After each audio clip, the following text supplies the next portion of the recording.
iPhones. We've got the standard iPhone 14, the iPhone 14 Pro, and the iPhone 14 Pro Max. We're still waiting on the iPhone 14 Plus. That one doesn't come out for a couple of weeks, but we'll start off with unboxing the standard iPhone 14, where we got it in this new shade of blue. It's a lot lighter than I thought it was going to be, but we'll take a closer look at the phone in a sec. Finishing up with the box, this year, Apple managed to include even less in here, where while we still get a Lightning to USB-C cable, with the documentation and the sticker,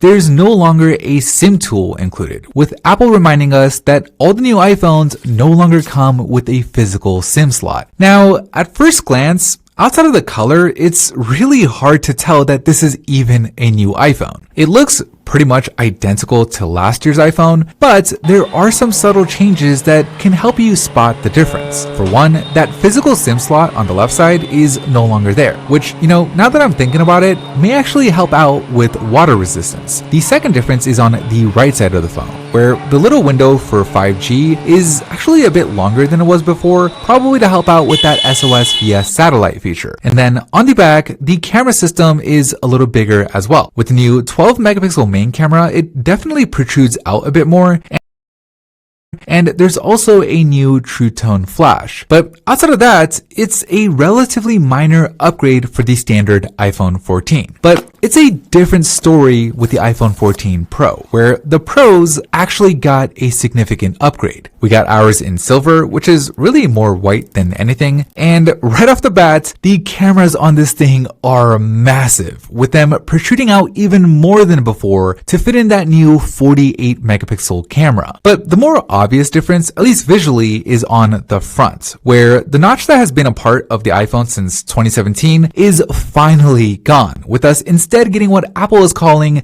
the dynamic island, a cutout that's roughly 30% smaller than the notch was, which is also interactive, where things like timers, voice memos, visuals for Face ID, and charging the battery all have animations that expand around the sensors, making this otherwise annoying cutout feel like it was meant to be there. In addition to Dynamic Island, the bezels that go around the screen have also been slimmed down, which give the iPhone 14 Pro a more modern look to it than last year's iPhone 13. Now, the next big difference is with the new always on display, where when you lock the phone, the screen doesn't actually just go black anymore, and instead it dims the lock screen. This makes it easy to check the time or see if you have any missed notifications without having to pick up the phone every time. And with iOS 16's revamp of the lock screen, it is kind of nice to have, although it can feel kind of weird that the entire screen stays on.